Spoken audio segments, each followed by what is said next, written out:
Hey everyone, it's Pittico from Daydream Nation, and look who's back to the channel, David Botas. How are you, mate? Very good. Thank you for having me. Love it. Fan- Fantastic to have you back to the channel. Thank Today you. we are going to do something a little bit different. Now, we talk Beatles on this channel, and we love talking about Beatles solo albums, and we've never spoken about Ringo Starr. Now, Ringo Starr's got a really interesting body of work, David. And you pitched this idea that we should maybe talk about his 1970 album, Beaucoups of Blues. So, David, I know you're a bit of a fan of this album. So Ringo's the Beatle that I have the least amount of time that I've sort of sunk my teeth into his solo catalog. And a few years ago, maybe about 3 or 4 years ago, so I listened to country, especially country that was from, 40, 50 years ago, older stuff. And I just thought to myself, oh yeah, that's right. Ringo's got this country album that came out in 70. I was listening to the other Beatles albums, the solo albums from 1970. So I was like, they can't be that bad. Let me play it. And I loved it. I wasn't particularly schooled in a lot of like country history, or I'm not like a big nerd into country music, so I can't really speak to this as like a country fan. I can speak to this as like a Beatles fan who's sort of taken a chance. I always liken this album to when you listen to the Rolling Stones' "Exile on Main Street" or Neil Young's "Harvest," Bob Dylan's "Nashville Skyline," when they're taking these turns into like more of a country. People that are artists that aren't usually known so much for country, but trying country out with surprisingly above par success. So that's what this album is to me.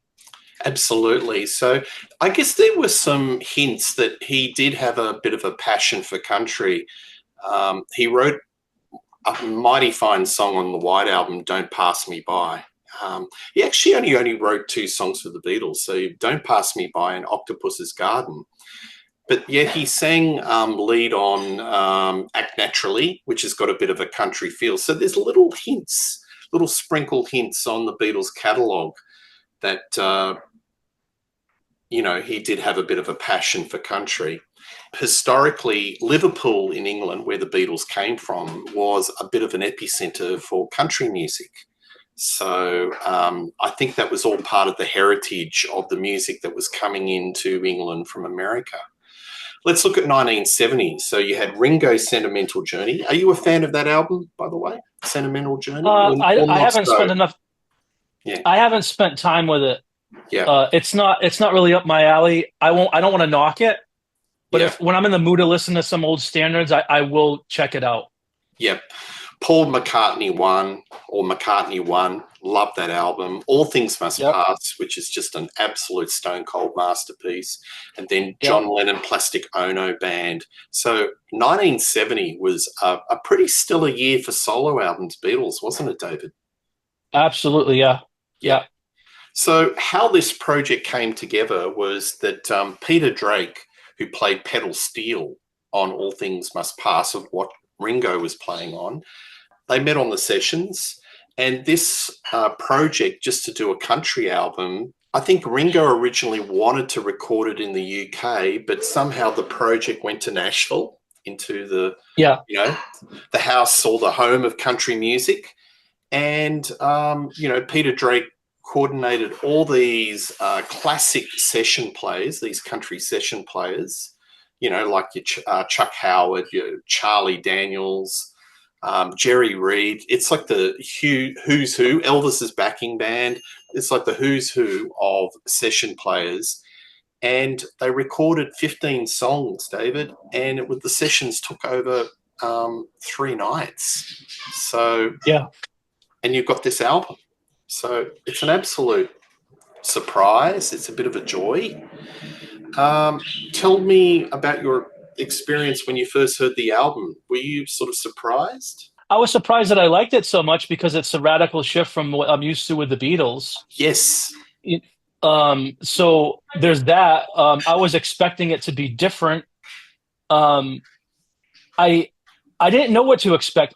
Ringo's the Beatle that has the almost as if his the smallest fingerprint on the Beatles catalog as far as like his personality. Like you mentioned earlier, he only wrote two songs, and sometimes he only sang one song.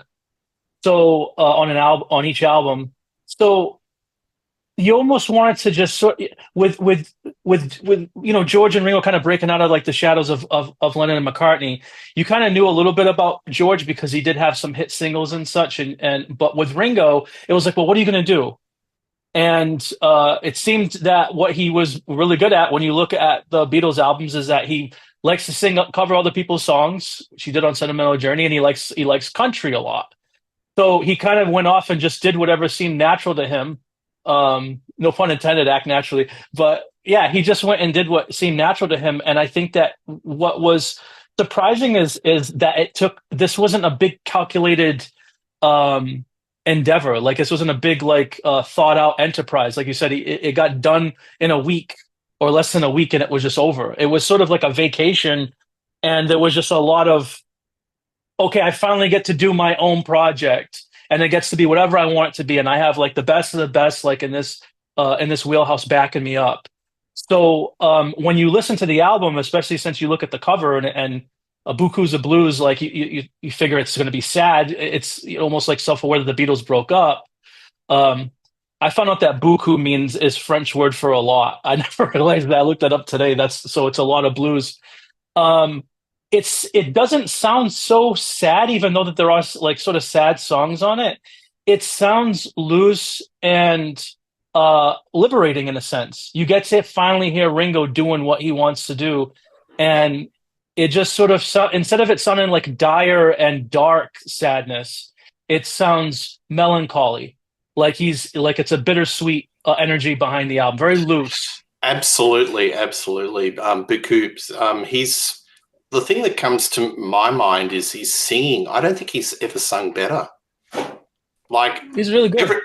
Like in the Beatles, you can tell that he's got a limited range. Like he's not as good a singer as the other folks in the band, but the material, it's a perfect synergy. His voice really suits this material, and he sounds so relaxed.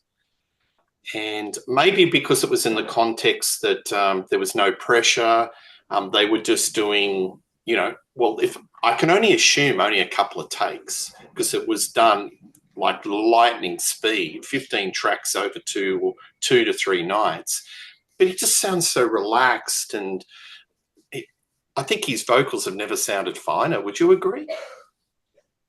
I think that you make a good point that when Ringo would sing on the Beatles, he was probably singing with direction from the demos that the other gentleman wrote for him.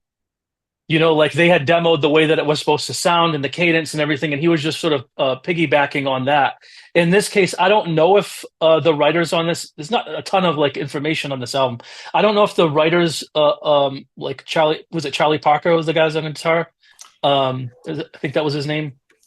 Well, Peter Drake. So basically, Peter Drake was really the guy that was coordinating a lot of this for Ringo. So there was a big selection of songs, and they would use a lot of Nashville's songwriters, well established. Like we could talk about the first song, which really sets the tone of the album, Beaucoups of Blues, and it's written by Buzz Rabin, who's a Nashville singer, well established. And the first thing that hits you is you hear Ringo's voice, and it just matches the material. It's tuneful, it's melodic, and it doesn't sound as constrained as some of the songs that he sang on the Beatles. On this particular song, you've got guitarists Chuck Howard, Charlie Daniels, Jerry Kennedy, and the Sorrells Pickard, who actually also plays beautiful acoustic guitar. And the backing vocals are by the Jordanaires, who were Elvis's backing singers. So, and also DJ Fontana, right? Elvis's band. So you've got diamond caliber musicians playing on it, and it just sounds wonderful. It's a really good start and entry point to this album. What do you think of this song? Oh, I love it. I think the way he says Louisiana, he kind of cuts off like part of the syllable in the beginning of it. I thought that was charming. Just so that way it makes it sound like you got this guy from Liverpool, but he's trying to sound as though he's in pocket and congruent with like that country sound. Um, Going back to the way that he sounds, the way that he sings on it, he does have this quality in his voice that is excellent for country music. I don't know if it's just because it's coming out because he loves it so much, and maybe he's sung country in his head for years, like it's what he's humming to himself, like when he's waking up in the morning or he's singing in the shower or whatever you want to call it. But there's definitely something about him that feels like this is his place. It was his dream to do that, and I can hear that in the music itself. Oh, you know what? Another thing too, Pete, that I didn't mention. It's a raw album. Lennon had a raw album. McCartney had a raw album that year. They really really want to step things down from the George Martin, like a university of making sure that everything is very very polished and whatnot. And you can hear that on the album.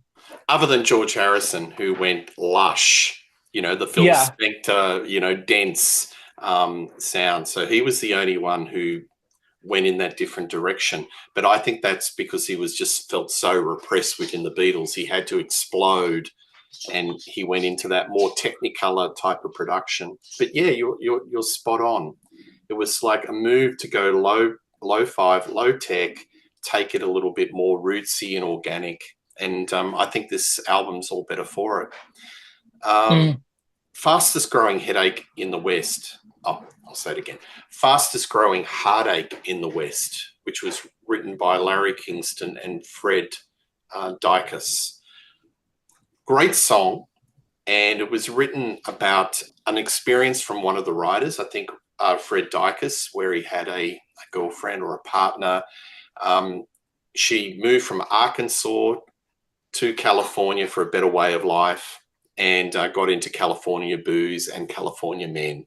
So a bit of heartache. And the thing I like about this song is Ringo sings, but there's a little bit fragile on the edges. And that's why I think this is so endearing, that he hasn't got the most perfect voice, but it's beautiful for country because there's little sandpapery rough bits on the edges of his vocals. And that's what country is all about. Now, I'm no expert, but it's all about emotion, isn't it, country? And that's why it's probably perfect for this sort of genre of music.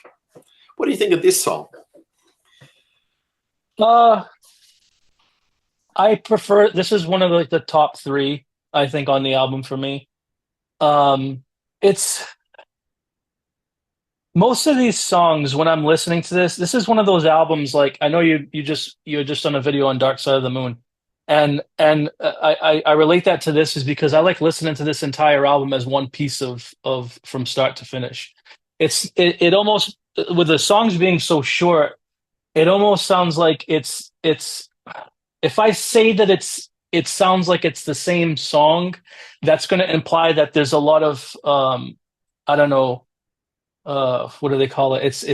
It's almost as if everything's blending together and it's derivative. That's not what I mean. I think because of the fact that this is so radically different than what you're used to from the Beatle Man, it actually has a lot of charm and character. The album's only like about 44 minutes long, I think, with like the bonus tracks on it.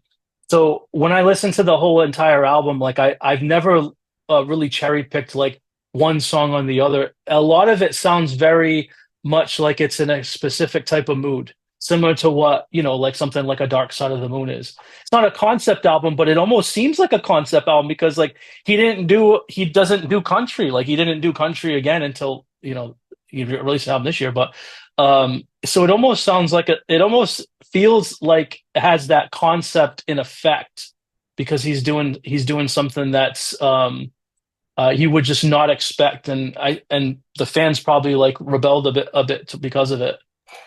Yeah, I mean, it sold, but it didn't sold in the bucket load. It wasn't like, I think it only charted at number 65, but in the US. But a lot of people, when they look at his catalogue, put this right near the top. So whether it was the critical appraisal at the time or over time, a lot of folks go back and look to this album and say, this is top-notch Ringo. And, full kudos. This could have been novelty, because there's a fine line between Yeah. novelty and sincerity and respecting the material. To me, I think he's really respecting the material. Oh yeah. And, like, it could have been Octopus's Garden, but it comes out as maybe Don't Pass Me By with full-on cred. I'm just relating it to some Beatles songs. Yeah. Everyone likes a novelty song, but a novelty song over 10 tracks, not so good. And when you're doing country, you've got to make sure you don't stuff it up, especially when you've got players of this caliber. So he was probably the biggest risk taker out of all the Beatles in 1970. Paul McCartney does a lo-fi album. That's not risk taking. It's just taking it to a different level. John and Yoko, they're doing their thing. George Harrison, yeah, there's a fair amount of risk with the, he's been stockpiling all these songs and getting it out into the Phil Spector Wall of Sound and putting it out to the world. But I think out of all the Beatles, this is the biggest risk, isn't it? Yeah, yeah. Well, he also had nothing to lose.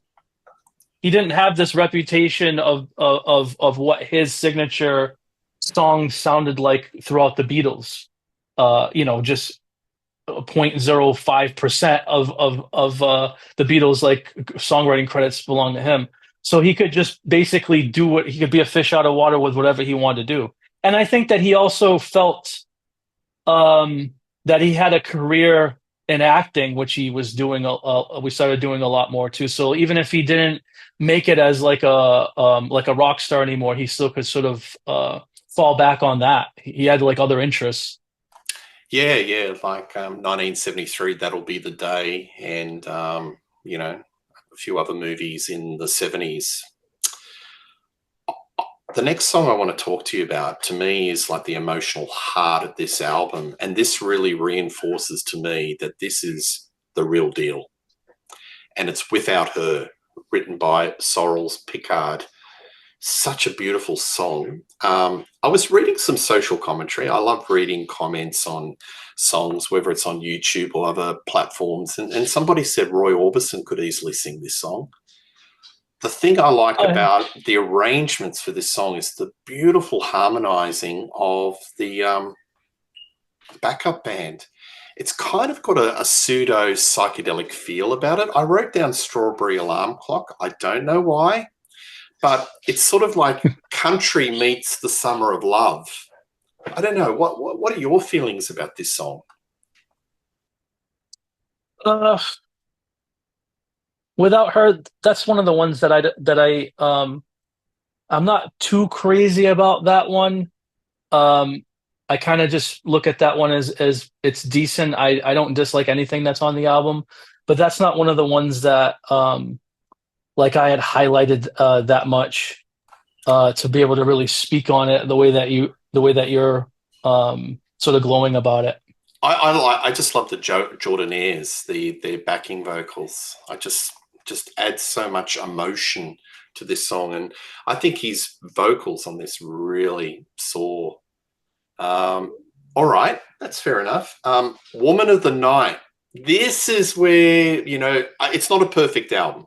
All right, there is a couple of little hokey songs, and Ringo didn't write this. It's a bit of a hokey, jaunty little ditty about a woman of the night, and I love her. I'm not sure. I'm not really sold on this song. What do you think of this one? I think that when I was listening to this one earlier, I like how this is sort of like kind of like it's like a country trope. Um, you're the cowboy, and you've fallen in love with someone who's sort of like a rebel against society, the female version of like the rebel against society at the time, and I love it. I think it's old school Americana. Um, it's it shows I don't know, it there's something that's charming about uh sort of being in love with someone who maybe it's sort of against all odds against society. You don't care what anybody else thinks. Like that's the person that fills your heart up, and that's it. Yeah, I don't know. I think it's the sort of song you'd hear on a Burt Reynolds movie. Like It could those be both. Smoke in the Band of Part Two, and he's I don't know. It could be both. It could be both. Good old boys. Yeah, yeah, um, yeah. I'd be talking all the time. Now, the thing I like about this is Ringo's phrasing is sublime. He's got these real country intonations. It really hits the spot. And the Kingston pedal steel and the country fiddle, beautiful. I love the pedal. Look, I'm a sucker for pedal steel guitar, but Yeah, me too. this takes it to a whole new level. What do you think of this song? Pretty good. Um, I dig how one thing about you mentioned this the pedal steel guitar. I actually saw footage of Pete Drake from years before this, and he was on TV doing basically what Peter Frampton was doing with the talk box, except using this steel guitar to do it. So I think that it's cool that he was able to Ringo was able to grab someone who was a virtuoso. You don't hear in the type of like videos that we've done in the past and stuff, when we talk about virtuosos, we're usually talking about like Eddie Van Halen or like these like guitar god type of people. And to know that there is, obviously there is, I'm ignorant, there's steel guitar virtuosos out there, and that was the guy that he sort of grabbed to be like the centerpiece of like his album. Um, that's interesting to me. Like he really had dynamite in a bottle. Excuse me, lightning in a bottle with this thing. Yeah, absolutely. With You're going to pick a person that you can wrap around all the musicians. He's the guy, because the slide, the pedal steel guitar is all the way through it. It's central to the sound, and a little bit of fiddle on the side, but that is the centerpiece. And I think it's a real canny move by Ringo to choose him as the centerpiece of this album. yeah, right on, right on. $15 draw. You like this song? Jerry Reed, Finger Picking. That's virtuoso, as you were saying. Yeah, I like this one. So this is kind of silly, but I love that part that's toward the end where he does like this little scat. You know what I'm talking about? Where he just goes a boom, boom, boom, boom, boom, boom. I Yeah. love that part. That again, like that shows how it's just all freewheeling, and it has that energy of him just not caring about what anybody about it being so perfect, and it allows the listener to see like how music can still be good when you're not trying to sort of like produce it down to the line and polish it. This one has a little bit of what I like about this song too is it's not really as melancholy as the other ones. There's It's bouncy. something that's yeah, there's something that's a little bit more upbeat about this one. So I singled that one out as like one of my favorites on the album just because it does this little bit of a detour. Yeah. Um, Bounces, and he's engaged. He's having fun, and it's a bit loose. yeah. He's really sort of getting caught up in the moment. But for me, I love Jerry Reed. That guitar playing is just virtuoso. Wine, Women, and Loud, Happy Songs. Again, this is a Kingston pedal steel guitar showcase. Yeah. Um, it's another one of those that sort of blends in with what I like about everything else on the album. Um, one of the things that I was looking at is I was trying to find if Ringo. I don't know if you had noted had researched this enough, but did Ringo write the lyrics to any of these at all? No, no, they're all. Everything's They're all been basically because he'd even played the drums on this album. That's another thing that I was surprised well, at. apparently, tried to do some research on this. Apparently, he did play some drums, but um, I don't know on what songs. But it was, predominantly, yeah. So Ringo didn't write the songs; they were all sort of written by other artists. But he puts his personality.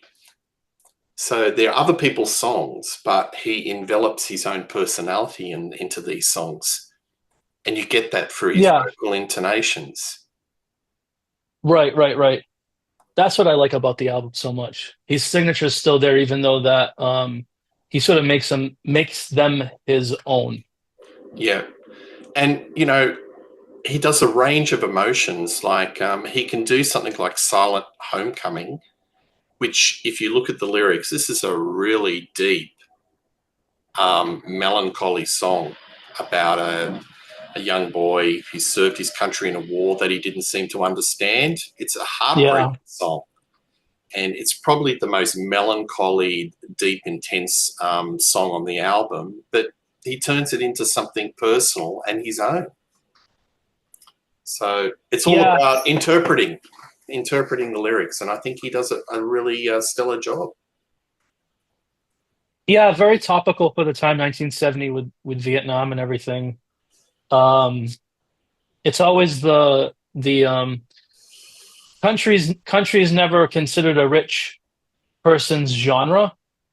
It's always sort of the proletariat and the people that are not speaking in the most astute or erudite like of vocabulary. And it's the poor and the lower middle class that ends up being the ones that go and fighting. So it makes sense. See, it's not a protest song in like the way Lennon would do one at the time or anything like that. But it does have like a timeless effect of um well, Ringo was born at the very end of world or at the beginnings of World War II and stuff. So like there's all these parallels that I'm sure that he could see his native country sort of like going through like a real downturn, like as basically his toddler years. So I can see how that's relevant. And that's been his mantra, peace, Yeah, all to this right. very, very day. I do need to make a correction on the bonus tracks. Ringo did write a song called Coochie Coochie, Richard Starkey. So, but it didn't make the cut of the album. So, um, Yeah, I like that one. That one, I read that one was supposed to be like originally like very extended, like a 15 to 20 minute long song.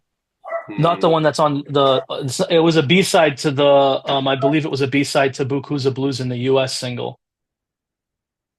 yeah, But I absolutely. dig that one.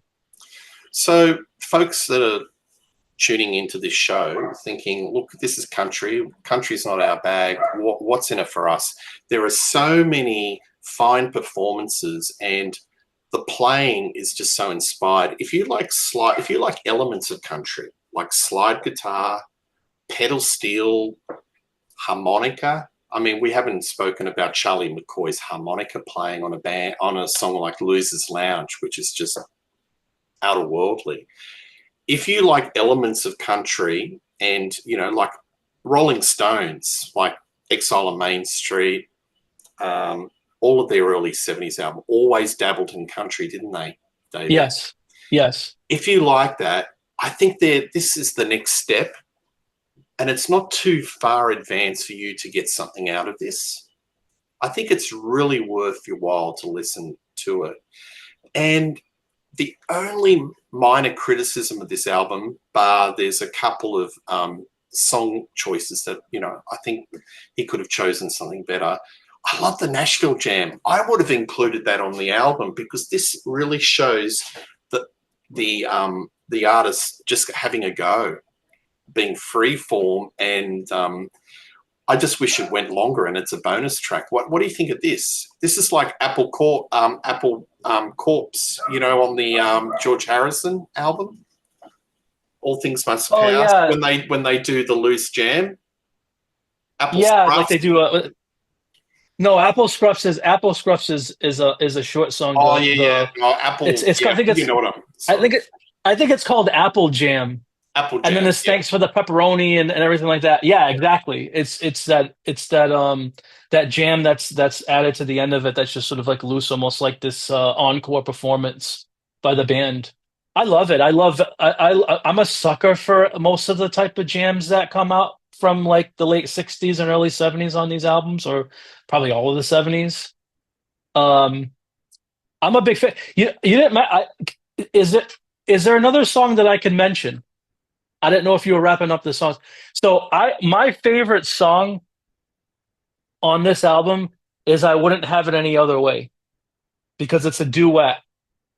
And I'm a sucker for listening to a really strong country duet. The woman I forgot her name, I think it's Janine, but she had done duets, I think, with her father for several albums. So she was already sort of like a seasoned sort of duet doing the female part. And I love that song. That's my favorite song on this album. Is I Wouldn't Have It Any Other Way. Great song. Great song. In this album, I really think that Ringo does a bit of a span of country.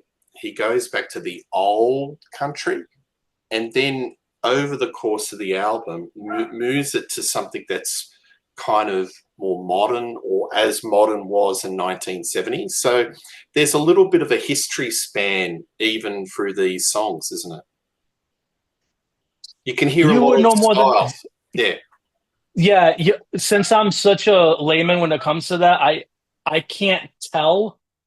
Um, I'm gonna take your word for it. Yeah, well, that's just my take on it. So, but look, I think with Nashville Jam, that's probably as rock as you would get, because it kind of Yeah, it's rock adjacent, where they're really going for it, yeah, and it's less. yeah. You can tell they're less confined in the 4x4 confines with the rules of the country and western songs. Yeah, it's very much like that extra that the stuff he did with Frank, the Lennon did on Sometime in New York, with that bonus disc that's on that with Frank Zappa and the Apple Jam, that extra vinyl that's on All Things Must Pass. I'm a sucker for that stuff. I don't care that it's not perfectly curated and it's not anything that's like really written. I just love it. It's a good time. Absolutely. And we were offline. We were just exchanging messages, and you came across that Ringo has got a sort of going back to his country roots with another album. Yeah, yeah. What is it called? Look Up, I believe. I just noticed this today. I didn't even know that it came out. So 55 years later, he does another country album, and I listened to a little bit of it this morning, and it sounds good. Ringo, I think, is pushing 86 years old, and I hope not. I don't think that they used any sort of studio magicry to enhance his voice.